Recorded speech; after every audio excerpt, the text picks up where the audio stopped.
I am James, my wife is Shelley, and our story began when our son left home. Carter had a passion for Asian studies and had gotten a place at the National University of Singapore. He was leaving for a few years and we were already planning a trip there for Christmas. His departure freed up the bedroom and master bathroom. "You prefer the bathtub to the shower, don't you?" I asked. "When I'm not in a hurry, yes," she agreed. "Why, would you like to take it together?" "No, I mean yes, maybe later. I had an idea. Why don't you move your laundry, and I mean all of it, into the bathroom? There's a shower over the tub if you need it, and our bathroom doesn't have a bathtub." "Great," she said. "No more arguing about where to sit and where not to sit, and I can get my mind off your obsessive neatness." Guys usually see the cues, even if they don't check in. More attractive work clothes, sexy panties. Shelley showed off both, especially on Fridays. At first, I was uncomfortable. Then one Friday, I got home early and wanted to pee, and the seat was down. Okay, I'm a compulsive neatnik, but that doesn't apply to the toilet seat. My bathroom, my rules. The seat must be up. This is my statement about male territory. "Did you use the bathroom this morning?" I asked Shelley. "Good God, no! I don't need anything in there. I wouldn't dare. You're so neat." And I believed her. There was a man there, and he was probably married. He had to argue about the seat with his own wife. He peed in my toilet and automatically closed it. That's how I pictured her sleeping with him on our bed and going into her bathroom to clean herself up. She probably didn't even realize he had used mine. I wondered if this always happens on Fridays. But most of all, I wondered how I managed to stay calm. I was furious. The following Friday, I took a day off work and left the house early. I left my Audi at the car rental place and took the Renault for the day. I got back in time to see her leaving the house. I followed her, and it was soon clear that she was on her way to work. She parked her VW in a nearby public parking lot and then went to work. I parked there too, from where I could watch her car, and went to get a coffee. At the coffee shop across the street, I pondered my options. I should be prepared for the unexpected. I stopped by the nearest men's clothing store and bought a lightweight anorak and a baseball cap. And 2 stores down, I bought a craft knife, and one with a retractable blade. Then I went back to the parking lot and even got my old spot back. At the coffee shop, I picked up another cup and carried it to my rental car. At 11:30, some guy got out and headed for his Mercedes. I was interested because it was parked next to Shelley's. 2 minutes later, she got out, got in the car, and opened the passenger door. The guy slipped inside with her. They headed to a large pub known for its lunch specials. I followed them, putting on my disguise, and they chose a table at the back entrance. There was plenty of choice. The establishment was half empty. I watched them from the bar. Then I approached the waiter and told him what I wanted. He reluctantly agreed. "Come on, it'll only take a second. Here's 20 pounds. It was wonderful choreography. I went to Gents, poured out my beer and coffee, and opened the door to re-enter the dining room. Their table was between me and the exit. The waiter nodded and walked past them. Then he dropped his spoon at Shelley's feet and muttered, "Damn, now I'm going to have to wash her." While she spread her legs and they both looked at him, I went behind her chair and picked up her purse hanging on the back. It disappeared under my anorak and I left. Outside, I got Shelley's keys, got into her Volkswagen, and drove off. The rental car could wait. It seemed like the plan was arriving piecemeal. Without knowing why myself, I drove to the airport and parked the car in the long-term parking lot. I wiped down the steering wheel and the gear lever. I didn't have to try very hard. A few of my fingerprints were quite expected. In the cab back to the pub, my cell phone rang. An unknown number popped up on the caller ID. "Hello, is this Mr. James Marshall?" "Who is this?" "This is the Red Lion Pub, and I've got a lady here who—" "You've got the wrong number." I hung up. The rest of the way he called again. I canceled every call. They couldn't work out if it was me not answering or if they'd got the wrong number. When I got back to the pub, there was no sign of either of them. I walked back to my rental car and checked Shelley's bag for the first time. A tiny pair of panties lay there. They smelled like they had been worn today. If she didn't get a chance to buy more, she'd be without underwear for the rest of the day. It was unlikely she'd be able to go into the house to get another pair. In addition to her keys, the purse contained cash, cards, a cell phone, and half a dozen condoms. We don't use those. A quick check of her messages revealed that she was having lunch with Graham today, and not for the first time. The thought of his Mercedes triggered the next event. I drove the Renault back to the rental shop and turned it in. Then I drove my Audi to her workplace. There were no cameras in the parking lot. The knife made quick work of the Mercedes valves, only the two closest to where Shelley's Volkswagen was parked. It also did a good job of scratching the bodywork on the same side. "Stop, Shelley!" I had to close both doors to fit it all in. I thought it was neat. It could have been a jealous coworker who couldn't write. Then I went home. It was 20 minutes after the incident with the dropped spoon before Shelley realized her bag was gone. There was no reason to make a connection between the events. She and Graham mentioned it to the waiter, after which the dining room was searched, to no avail. The bartender confirmed that nothing had happened. "Maybe you left it in the car?" Graham said. "No, I definitely put it on the back of a chair. Let's check anyway." "Shit!" she exclaimed. "The bloody car's gone, too." She rushed back to the pub and asked them to call the police. Would they then call her husband? They tried, but seemed to get the wrong number all the time. The police arrived and told the whole story.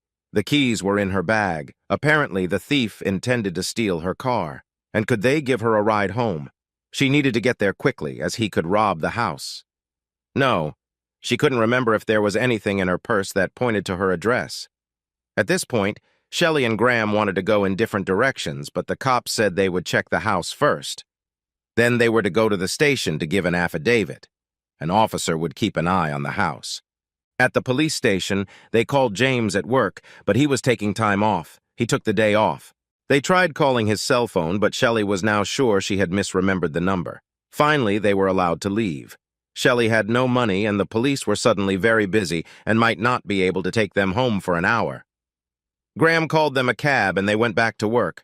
On the way, they sorted out their stories and went inside. They were co-workers, just having an innocent lunch when things went wrong. It was time to go home anyway, and as they got to Graham's Merc, they got one last surprise. He had to pay for another cab to take Shelley home. "You came in a cab, car trouble?" "Where the hell have you been?" she yelled. I sat down on the couch. The wait dragged on until she exploded. "Well?" I waited again. Then, "You came by cab, car trouble?" I repeated. Shelley deflated. "Sorry, yes, my car was stolen and so was my bag." "How did that happen?" "I'll tell you, but first I need to take a shower. I spent all day in a filthy police station." "Shower later. Tell me what happened. Sit here." Shelley had rarely seen me so assertive.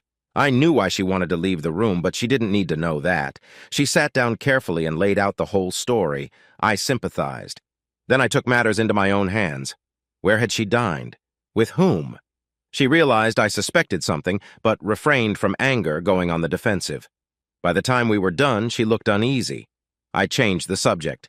"I'd better call the locksmith. There will be someone there in case of emergencies. Someone has the keys to our house. If there's anything incriminating in your bag, they could break in tonight while we're sleeping." She flinched at the word incriminating. I called the locksmith, and he agreed to come over immediately. I again thwarted Shelley's attempt to go upstairs by insisting that she have something to drink while we waited, to calm her nerves. While she sipped her wine, I stood behind her back and rubbed her shoulders and neck. It made me smile. Every time she started to relax, she would tense up again and tug at her skirt. Soon, the locksmith came in. "Okay, I want you to let him in and stand by while he changes the locks on the front and back doors." "Why me? You're the one who went to lunch with some guy and lost your keys." The fact that she didn't argue showed that she was still worried. When everything was ready, I went to pay him, telling Shelley to come over too. The guy showed us 2 blister packs. "Each lock is made with only 2 keys. He held out the blister pack to me. "I'd like you to be the one to open it and try both. If someone has a problem like yours, they should be pleased with future security. This is for the front." I opened the package and tried both keys, then repeated the procedure with the back door. I paid him and kept all 4 keys. Shelley still hadn't come upstairs. "Okay," I said. "Now we can put an end to this horrible day." She moved awkwardly. By the way, you dropped this, I said, holding out a condom to her. I know it's yours, and I'd like you to tell me how long you've been using them and who you've been sleeping with. It's not mine. You're not listening to me. I said I know it's yours. I'm going to give you another chance to come clean. In fact, I'll make it easy. I know you slept with Graham in your phone contacts. Now tell me how long it's been going on. What? I swear I'm not having an affair. It's not mine. Lift up your skirt. I won't. I pushed her into a chair. Her arms fluttered for support, and she sat down heavily. As soon as she sat down, I deftly pulled her skirt up to her waist. Her bare ass hit the leather. Where are your panties? I wedged my knees between her knees so she couldn't close them. She covered herself with her hands. Why are you doing this? She continued to hold her hands in place. I had a little problem at work, she explained. I peed my pants, so I took them off in the restroom. And where did you put them? I threw them in the trash. It's always a problem when you don't make a proper plan. You fall into the trap of asking questions too quickly. Now it was too late. Why didn't you buy more? Have you been milling around with goodies all day? Just before lunch, I had an accident. I was going to buy some on my way to work, but my car got stolen and everything went to shit. So you drove off with Graham without your panties on. Why didn't you stop and buy them on the way to the pub? It would have been embarrassing to do that. He's in charge of the project I'm seconded to. Yeah, you mean more awkward than eating lunch with the breeze blowing around you? She didn't answer. I grabbed her wrist and lifted her to her feet, then dragged her upstairs. She awed when she saw the 2 suitcases already packed. These bags contain everything you'll need for a few days while I start divorce proceedings, said I. I didn't bring panties, of course, and guess what? You're not getting new keys either. She started crying. It was over. How do you know? The last time you had fun here, you probably went to the master bathroom. He used my toilet and put the seat down. I wasn't completely devoid of feeling. I carried one of her bags downstairs. We stood in the hallway. Where can I go? She wailed. I have no money, no cards. I can't pay for a hotel, and no car. I can't even get a cab. I pushed her outside and opened one of the drawers. Her purse lay there. Your purse is in there. It has about 50 pounds in it. No cards, I'll cancel them tomorrow. The rest of the condoms are here, so you can always make a little money by charging for what's under your skirt. She picked it up and looked inside. My keys are in here. Yes, the house keys don't work right now, and your car is at the airport. If you come to pick it up today, stop by and see how far you can fly for 50 pounds, and don't come back.